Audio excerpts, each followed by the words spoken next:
Hi there. So this video is designed to show how to add another teacher to one of your class notebooks. So let's say, for example, I'm going to go into first period. That will open up my OneDrive for first period. It'll bring me to OneDrive Online. So I'll click on that. I'm going to go into my class notebook. A lot of times I operate from the desktop app, but OneNote Online will get you things a little bit quicker sometimes. So if I get here, I'm looking for add or remove students, add or remove teachers. This is the button that will show me add or remove teachers.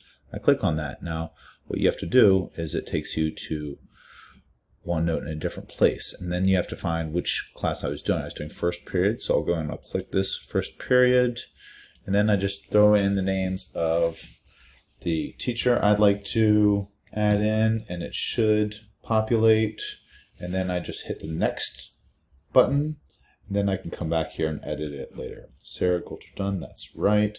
So then I just hit update. Now you can do it kind of similarly from the desktop app. Yep, so you're all done. You've been added to that. So now I'm going to go, if you're on the desktop app, it's going to look a little different. So if I'm in first period, right, let's go in my first period notebook. Let me see here, insert. So I go make sure the class notebook is showing up. So I go to class notebook. Sorry, let me see.